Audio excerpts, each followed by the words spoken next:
শতাব্দীর পর শতাব্দী মানুষ মহাশূন্য বিজয় আর স্বর্গালোকে পৌঁছানোর স্বপ্ন দেখেছে।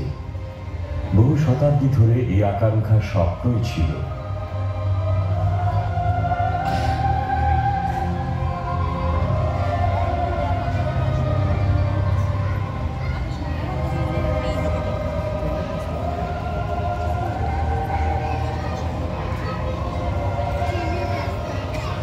কিন্তু বিংশ শতাব্দীতে বিজ্ঞান ও প্রযুক্তির বিস্ময়কর অগ্রগতি স্বপ্ন সত্যি করার নজিরবিহীন সুযোগ সৃষ্টি করেছে এবং স্বপ্ন সত্যি হয়েছে।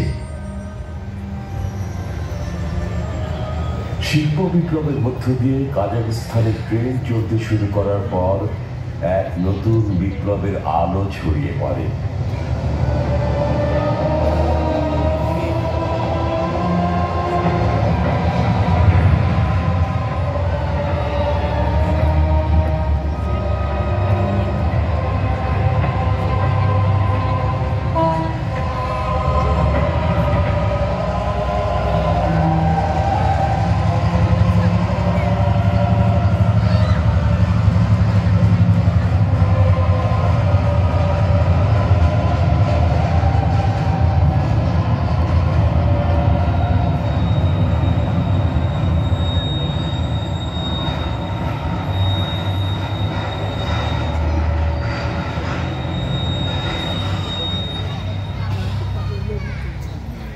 ফিরে তাকাবে কিভাবে পৃথিবী ছেড়ে যেতে হয় মানব জাতি সেই শিক্ষা অর্জন করেছে।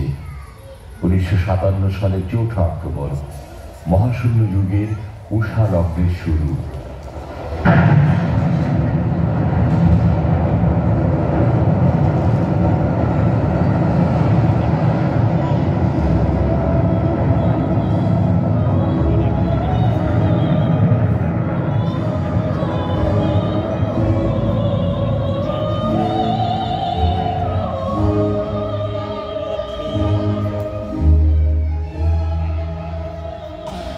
সোভিয়েত ইউনিয়ন স্পুটনিক নামে মহাকাশ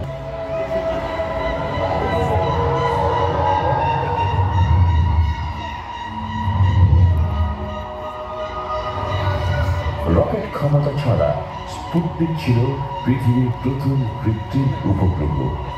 পৃথিবীর রেডিও প্রেমীরা এই কৃত্রিম উপগ্রহকে সংকেত সংগ্রহের কাজে লাগাতেন। শব্দ সৃষ্টি ছাড়া এটি আর তেমন কিছু করেনি। মূলত স্পুটনিক পৃথিবীকে জানান দিয়েছিল যে আমি আছি। রাতের আকাশে অনেকেই হয়তো স্পুটনিক দেখার কথা মনে আছে, যদিও তারা অনেক বড় রকেট আকৃতির একটি বস্তু দেখেছেন যার পেছনে ছিল একটি লেজ।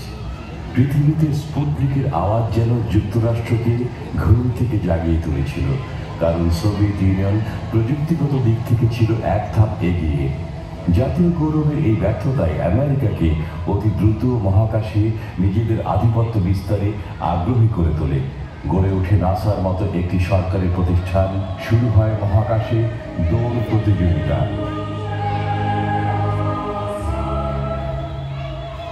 মাত্র 1 মাস পর সোভিয়েতরা আরেকটি স্পুটনিক পাঠিয়ে আবারও নিজেদের শক্তি প্রমাণ করে। স্পুটনিক 2 ছিল আগেরটির চেয়ে 6 গুণ বড়। লাইকা নামে একটি কুকুর ছিল এর যাত্রী।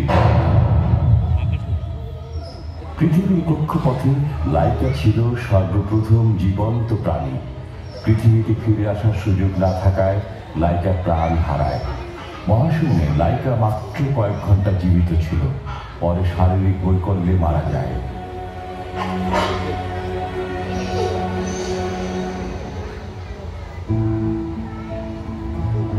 মহাশূন্য থেকে পৃথিবীতে কুকুরের নিরাপদ প্রত্যাবর্তন মহাকাশে মনুষ্য পরিভ্রমণের পথ সুগম করে দেয়। মানুষের ক্ষুদ্র মস্তিষ্কের উদ্ভাবনী শক্তি এরপর সম্পূর্ণ স্বয়ংক্রিয় ক্যাপসুল নির্মাণ করে। নাম দেয়া হয় ভোস্তক। এর অর্থ পূর্ব। গোটা বিশ্বকে অবাক করে দিয়ে 1961 সালের 12 এপ্রিল ভোস্তক 1 মহাশূন্যে একজন মানুষকে নিয়ে পৌঁছে যায়। এবারই প্রথম কোনো মানুষ পৃথিবীর বাইরে এবং এর কক্ষপথে পৌঁছে। এভাবে মহাশূন্য দৌড় প্রতিযোগিতায় সোভিয়েত ইউনিয়ন জয়ী হয়।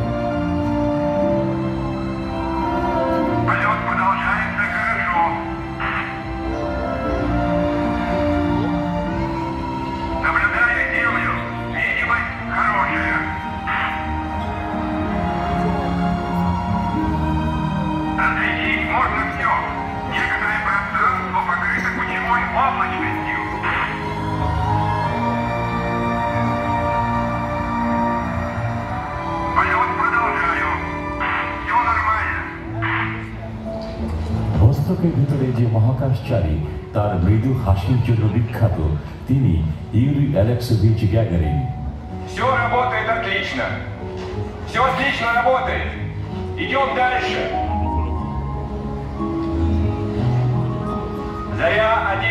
Заря-1. Вас слышу очень слабо. Самочувствие хорошее, настроение бодрое. Продолжаю полет. Все идет хорошо, машина работает нормально. Корабль функционирует нормально. Вижу Землю через иллюминатор взора.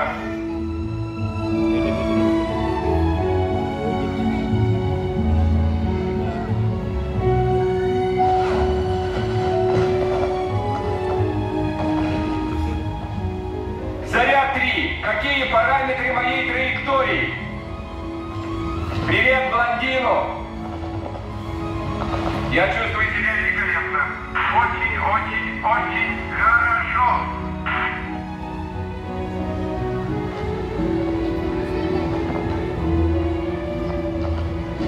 Продолжаю полет. Я над Америкой. Передал телеграфный сигнал. Слышу вас хорошо. Полет идет по плану. বুলেটের চেয়েও দ্রুতগতি সম্পন্ন ফ্লাইটে বসে মায়ের কথা মনে পড়ে ইউরির। সন্তানকে সোভিয়েত মহাকাশ কর্মসূচির একজন অংশীদার জানতে পেরে মা কি বলেছিলেন।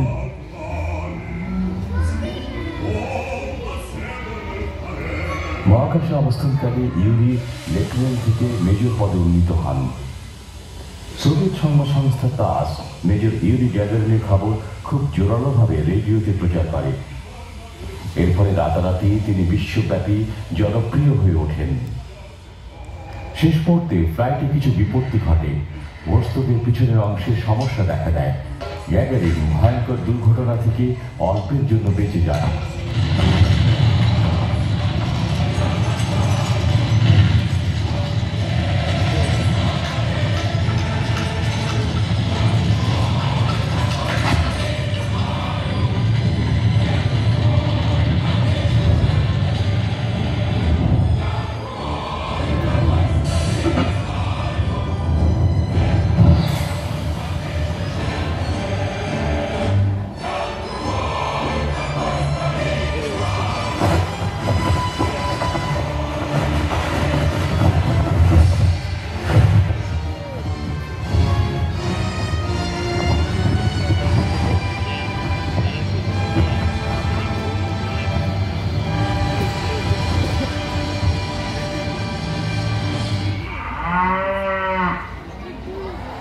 প্যারাসুটের সাহায্যে তিনি বেরিয়ে আসেন।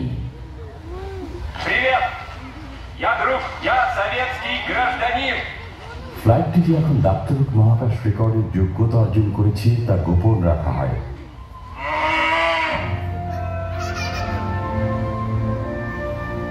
গ্যাগারিনের সাফল্যের পর ভোস্তকের সাথে আরো অনেক মহাকাশ উড্ডয়ন রেকর্ড যুক্ত হয়।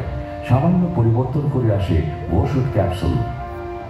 1965 সালের 18 মার্চ সোভিয়েত ইউনিয়ন নতুন একটি মহাকাশযান পাঠায়। একটি প্রজ্বলিত বাতাস প্রতিরোধের মাধ্যমে মহাকাশচারী অ্যালেক্সি লিওনোভ প্রথম মানুষ যিনি ভোস্ট ক্যাপসুল থেকে বেরিয়ে মহাশূন্যে পরিভ্রমণ করেন।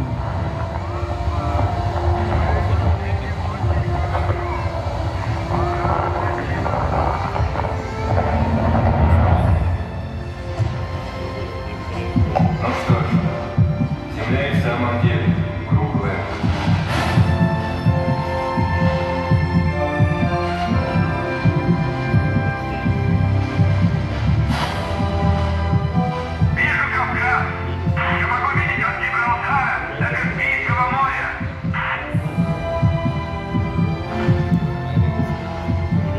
কিন্তু 12 মিনিট পর দেখি সবকিছু মারাত্মক ভুল।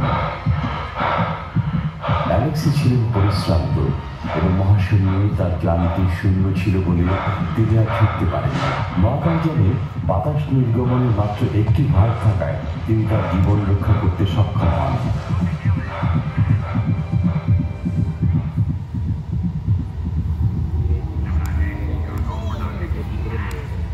1957 থেকে 1965 সাল পর্যন্ত মহাকাশে সাফল্য অর্জনে সোভিয়েতরা তাদের প্রতিদ্বন্দ্বী মার্কিনীদের চেয়ে প্রায় সবসময়ই এগিয়ে ছিল। সম্পূর্ণ নতুন জেমিনি কর্মসূচির জন্য মাত্র কয়েক মাস। অবস্থার পরিবর্তন আসতে শুরু করে। 1961 সালের শুরুতে মার্কিন প্রেসিডেন্ট জন এফ কেনেডি দশকের শেষ দিকে চাঁদে মানুষ অবতরণের জোরালো চ্যালেঞ্জ ঘোষণা করেন। সাফল্যের সাথে চন্দ্র অভিযানের সকল নৈপুণ্য অর্জনে আস্থা যোগানোই ছিল জেমিনির উদ্দেশ্য।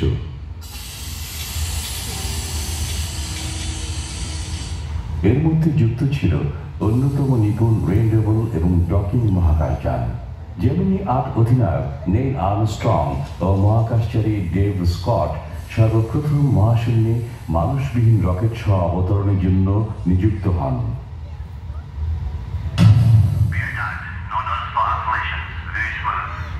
শেষ পর্যন্ত মার্কিনীরাই প্রথম মানুষবাহী মহাকাশযান পাঠিয়েছিল।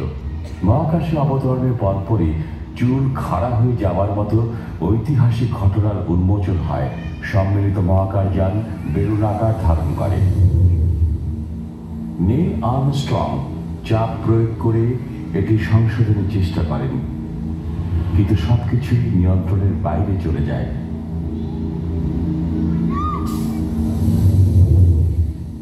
মহাশূন্য জটে আক্রান্ত জেমিনি মহাকাশযানের এই সমস্যা সম্পর্কে আর্মস্ট্রং ও স্কটের কোনো ধারণা ছিল না। ইঞ্জিনের মধ্যে সমস্যার কারণেই তারা নভোযান থেকে বিমুক্ত হন।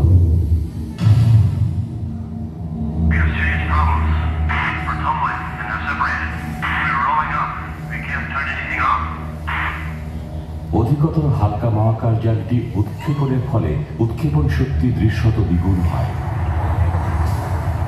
অচেতন হওয়ার পূর্ব মুহূর্তে আর্মস্ট্রং পুনঃপ্রবেশ প্রক্রিয়া সচল এবং কক্ষপথে পড়ানো বন্ধ করেন।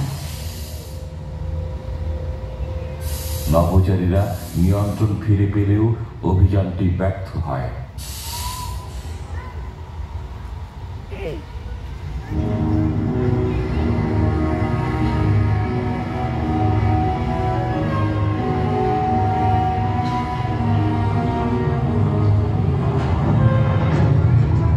কঠোর গোপনীয়তায় সোভিয়েতরাও তাদের নিজস্ব বৃহদাকার চন্দ্রযান N1 নিয়ে কাজ করে। প্রথম পর্যায়ে 30টি মেশিনের সাহায্যে নির্ভুল সামঞ্জস্যপূর্ণ এক যান তৈরি করা হয়।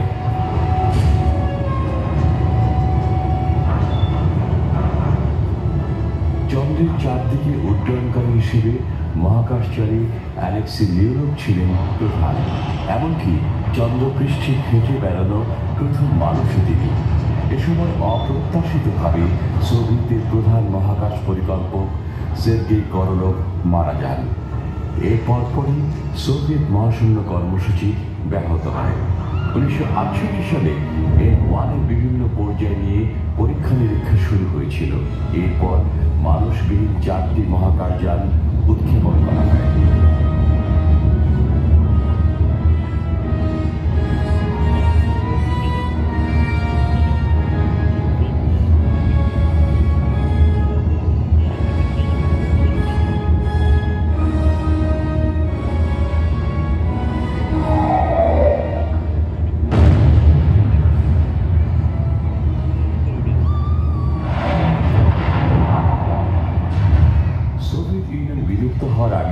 বিশ্ব N1 চন্দ্র কর্মসূচি সম্পর্কে কিছু জানতে পারেনি।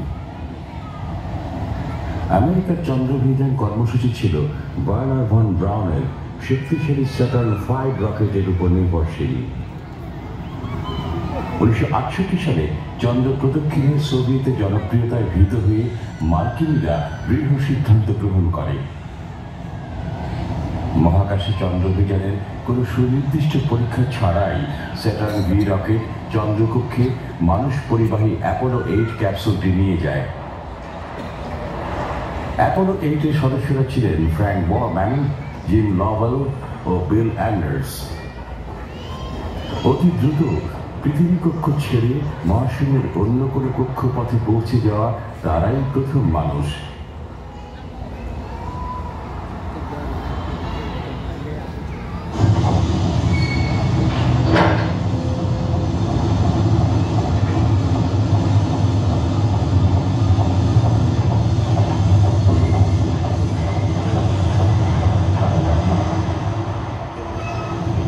চন্দ্রকক্ষে একটি মাত্র ইঞ্জিন নিয়ে এটি ছিল প্রচন্ড ঝুঁকির একটি অভিযান।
ট্রান্সলুনার ইনসারশনের সাথে শেষ ইঞ্জিনটি পড়ে যাওয়ার সাথে সাথে অ্যাপোলো 8 চাঁদে অবতরণ করে। অ্যাপোলো 8 পাঠিয়ে মহাকাশ অভিযানে যুক্তরাষ্ট্র অনেক বেশি এগিয়ে গেছে।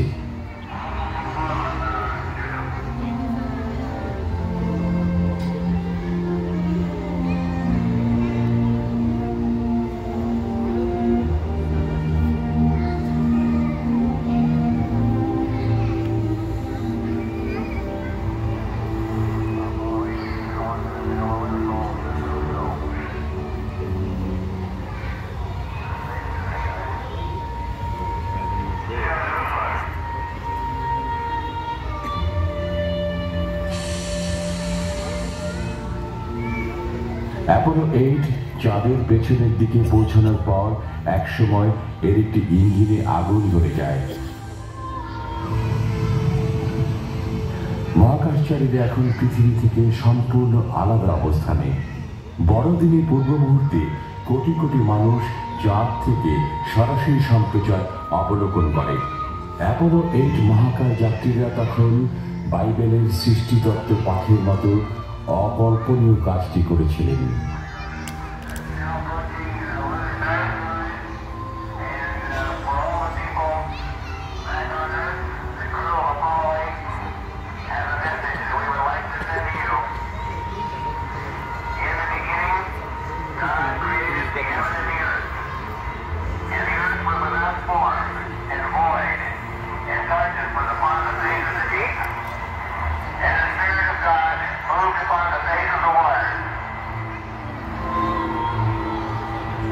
একটা চাঁদ এটা।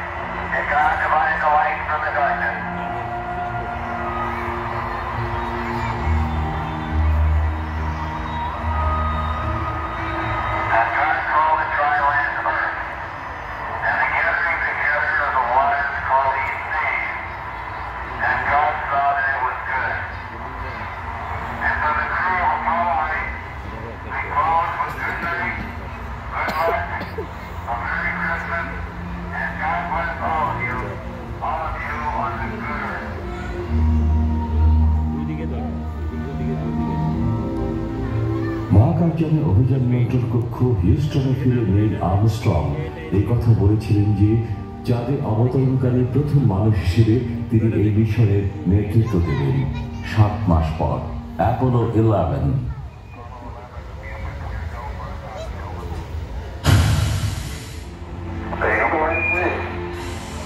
1969 সালে 20 জুলাই নীল আর্মস্ট্রং এবং বাজ অল্ড্রিন চন্দ্রপৃষ্ঠে পা রাখেন। মাইকেল কলিন্স মহাকাশযানে থেকে যান। মহাকাশচারীরা এই অভিযানের সাফল্যে নিজেদেরকে কেবল 50% সুযোগ দিয়েছিলেন। চন্দ্রাভিযানের সকল সাফল্যের ক্ষেত্রে এটি একটি অংশ মাত্র।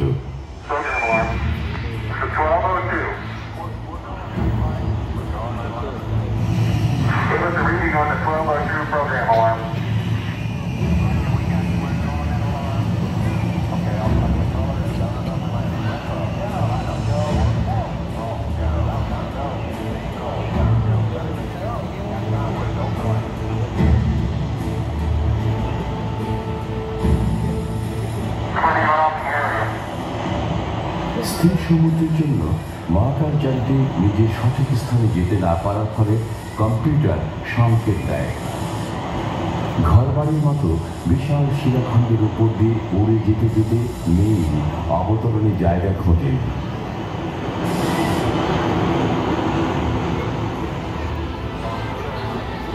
অবতরণের মাত্র 1 সেকেন্ডের মধ্যে জ্বালানি শেষ হয়ে যায়। অবশ্য এজন্য তাদের প্রশিক্ষণ ছিল।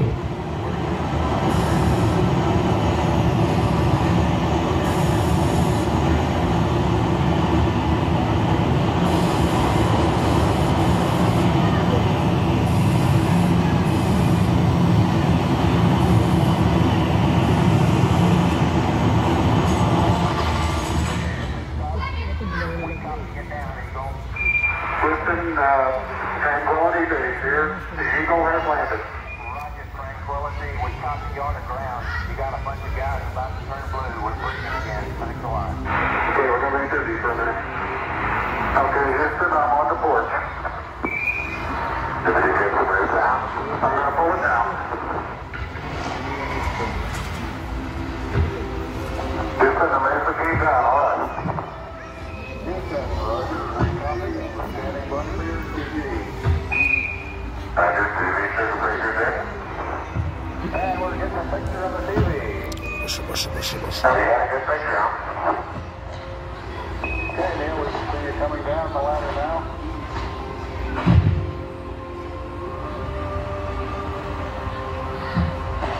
Okay, I just checked. Get back up to that first step, but it's adequate to get back up. Roger, we got it. Pretty good slow jump. At the foot of the ladder, the limb footpads are only depressed in the surface about 1 or 2 inches. Now to step off the limb now.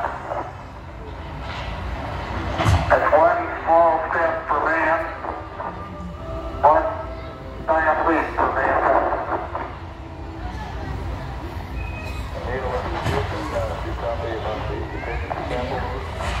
Okay, gonna get the contingency sample there. I'll try to get a rock in here. Beautiful, beautiful. Is that something? Hey, give us a sight out here.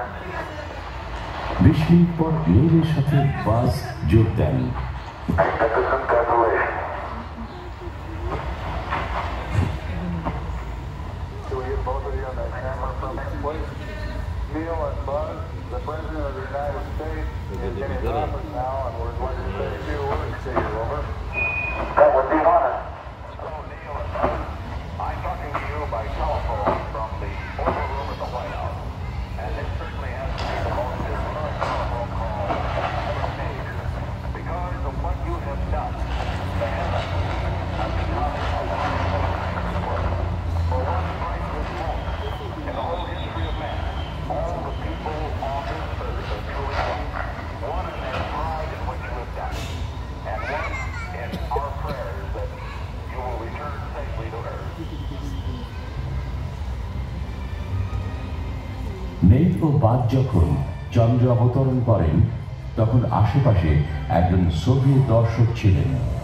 মার্কিনীদের উদ্যোগের আগে Soviet ইউনিয়নের সর্বশেষ প্রচেষ্টায় চন্দ্রপৃষ্ঠের নমুনা সংগ্রহে মানুষবিহীন মহাকাশযান Luna 15 পাঠানো হয়।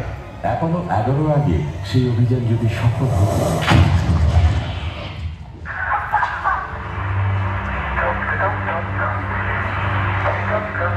চন্দ্রের অবতরণের মাত্র 4 মাস পর অ্যাপোলো 11 পরবর্তী প্রচেষ্টা হিসেবে অ্যাপোলো 12 নামে 5টি অভিযাত্রা চালানো হয়।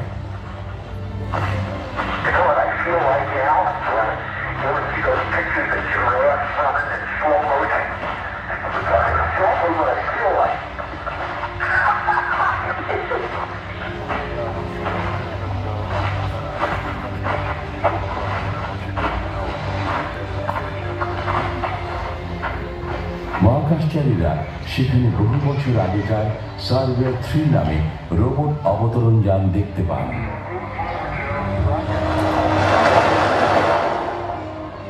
অ্যাপোলো 15 থেকে অভিযান পরিচালিত হচ্ছে। এটি পরবর্তী অভিযান। এটি $38 মিলিয়ন স্বপ্নের যন্ত্র। অধিনায়ক ডেভ স্কট চাঁদে সর্বপ্রথম গতি চালান।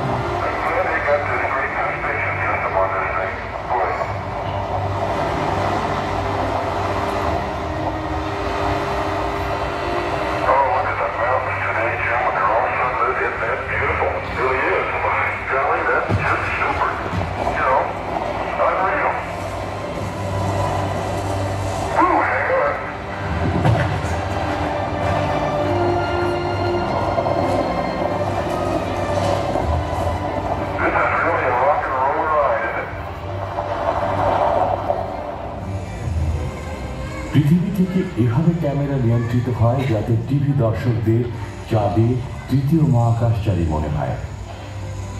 ডেভ স্কট একটি জনপ্রিয় বৈজ্ঞানিক পরীক্ষা চালান।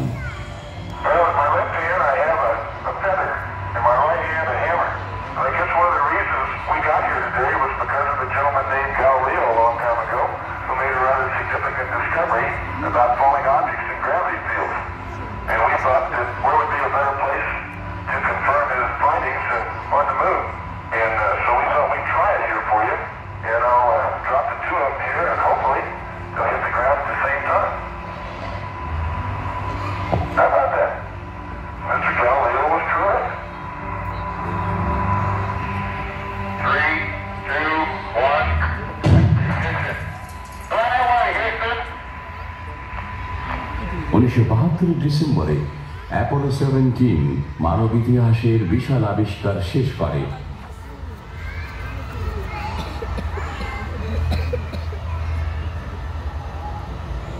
মহাকাশ প্রতিযোগিতায় চন্দ্র অভিযানের সমাপ্তি ঘটে। 1970 পর্যন্ত মানুষ পরিবাহী মহাকাশ কর্মসূচি দীর্ঘ ছিল না। এটি ছিল মানুষবিহীন রোবট অভিযানের দশক। কম খরচ এবং কম ঝুঁকি থাকায় মহাশূন্যে মানুষবিহীন বহু মহাকাশযান পাঠানো সম্ভব হয়েছে। সোভিয়েত ইউনিয়নের ভেনেরা 9 পরবর্তীতে 1975 সালে শুক্র গ্রহে অবতরণ করে। এটিকে মার্কিনীরা মঙ্গল গ্রহের দিকে তাদের মনোযোগ ফেরায়। 1976 সালে মঙ্গল গ্রহে মার্কিনীদের ভাইকিং 1 ও 2 নভোযান অবতরণ করে। ভাইকিং মঙ্গল গ্রহের পৃষ্ঠদেশে অভূতপূর্ব ছবি নিয়ে আসে। রোবোটিক বাহুর সাহায্যে মাটি খুঁড়ে নমুনা সংগ্রহ করে। মাটির নমুনা পরীক্ষা করে সেখানে জীবনের অস্তিত্ব অনুসন্ধান করা হয়। প্রাথমিকভাবে গবেষণাটি ইতিবাচক মনে করা হলেও পরবর্তী গবেষণায় বেশিরভাগ বিজ্ঞানী অজৈব রাসায়নিক বিক্রিয়ার ফলে সম্ভবত এটি ঘটেছে বলে মত প্রকাশ করেন। মঙ্গল গ্রহে জীবনের অস্তিত্ব সম্পর্কে এখনো মতপার্থক্য রয়েছে এবং নতুন অভিযান পরিচালনার জন্য তহবিল সংগ্রহের চেষ্টা চলছে।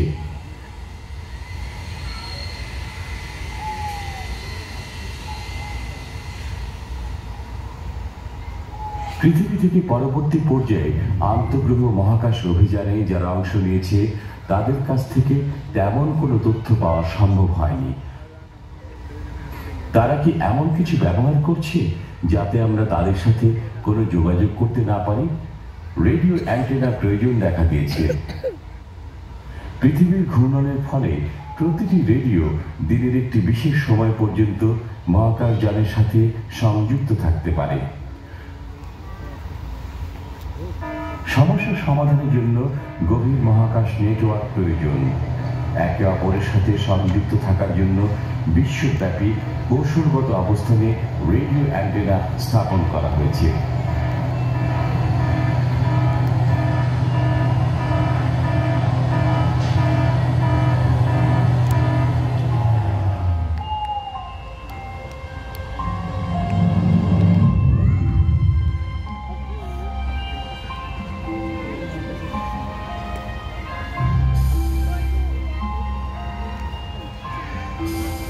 বেশিরভাগ জনপ্রিয় মহাকাশযান হচ্ছে ভয়েজার।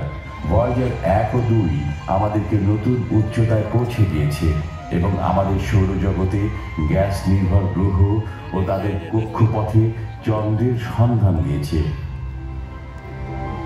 এই ভয়েজারগুলোর আগে আমাদের সামনে মহাকাশের কোনো নতুন দিগন্ত উন্মোচিত হয়নি। ভয়েজার আমাদের সৌরজগৎ দেখিয়েছে, প্রথমবারের মতো বিশ্ব ব্রহ্মাণ্ডে আমাদের জায়গাও চিনিয়ে দিয়েছে। সোভিয়েত ইউনিয়ন সর্বপ্রথম চন্দ্রপৃষ্ঠে কেন্দ্র নির্মাণের উপর গুরুত্ব দিয়েছে। তারাই প্রথম সয়ুজ মহাকাশ কেন্দ্র নির্মাণ করে।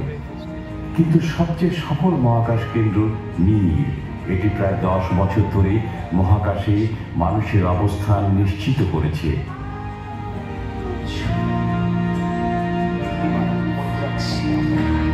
অ্যাপোলোর পর নাসার মনুষ্যবাহী মহাকাশ কর্মসূচিতে পুনর্ব্যবহৃত মহাশূন্যযানের উপর গুরুত্ব দেওয়া হয়।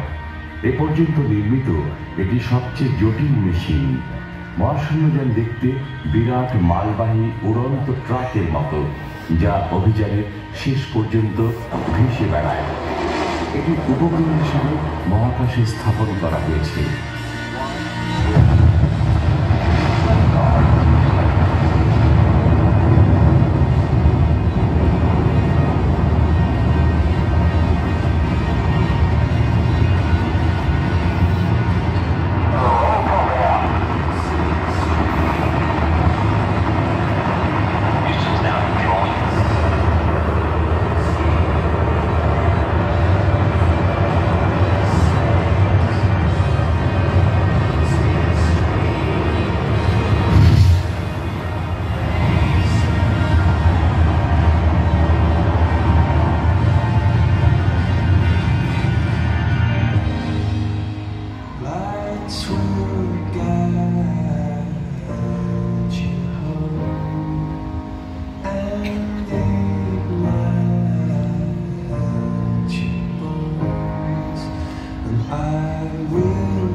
দুই জাতির মহাকাশ বিজয় সাফল্য নিয়ে একে অপরের প্রতি প্রশংসা, সহযোগিতা ও ঈর্ষার মধ্য দিয়ে মহাকাশ যুগের ওষালগ্ন।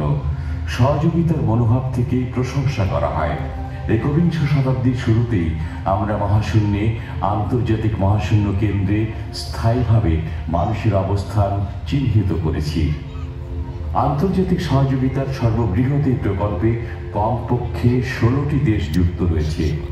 প্রতি 92 মিনিটে পৃথিবী প্রদক্ষিণকারী আন্তর্জাতিক মহাকাশ কেন্দ্র গবেষণার সুযোগ সৃষ্টি করে দিয়েছে। ভরশূন্য নামে পরিচিত ক্ষুদ্র অভিকর্ষের আওতায় গবেষণাই এর প্রধান কাজ। ওষুধ, বস্তু জগৎ ও বিজ্ঞানে নতুন কিছু উদ্ভাবনে এই গবেষণা কাজে লাগতে পারে। এতে পৃথিবীর সকলেই উপকৃত হতে পারে। কেন্দ্রটি মহাশূন্যে মানুষের দীর্ঘ সময়ের অবস্থানও নিশ্চিত করতে পারে। এই অভিজ্ঞতা আগামী প্রজন্মকে নতুন সৌরজগৎ উদ্ভাবনে প্রেরণা যোগাবে। অবশ্য রাজনৈতিক পরিবর্তন এবং কলম্বিয়া মহাকাশযানের দুর্ঘটনার ফলে আন্তর্জাতিক মহাকাশ কেন্দ্র নির্মাণ কিছুটা বিলম্বিত হয়। মহাশূন্যমুখী কর্মসূচি বাস্তবায়নের জন্য ধৈর্য প্রয়োজন। এতে মানুষ আবারও পৃথিবীর নিচের কক্ষপথে যাবার সুযোগ পাবে।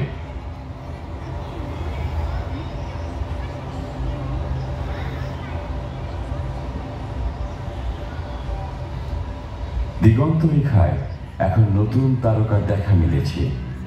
কোন সরকার এতে তহবিল না জোগালেও এখন বিশ্বের সবচেয়ে বড় শিল্প পর্যটন। আনসারি এক্স প্রাইজ নামে 2004 সালে একটি নভোযান তৈরি করা হয়েছে। মহাশূন্যে কম খরচে আমাদের জন্য পর্যটনের সুযোগ সৃষ্টি করাই এর উদ্দেশ্য। এখন সাধারণ মানুষও মহাকাশ পর্যটক হতে পারে।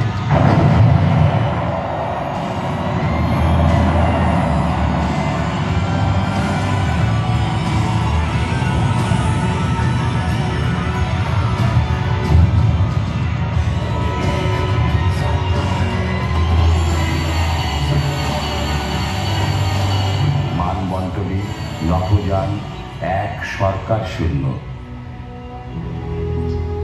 কোনো কোনো ক্ষেত্রে কম্পিউটার পর্দায় গ্রহ নক্ষত্র দেখতে পাওয়াটাই যথেষ্ট নয়। আমাদের পূর্বসূরীরা কি ভাবতেন তা না ভেবে অন্য একাধিক গ্রহেও আমরা জীবনের সন্ধান পেতে পারি। এখনই শুরু করা যেতে পারে। এই নতুন পৃথিবীর সন্ধানে আমাদেরকে আরো আগ্রহী হতে হবে, নিতে হবে ঝুঁকি। স্বপ্নের পৃথিবীতে বসবাসের জন্য আমাদের সাহসী সিদ্ধান্ত নিয়ে এগিয়ে যেতে হবে।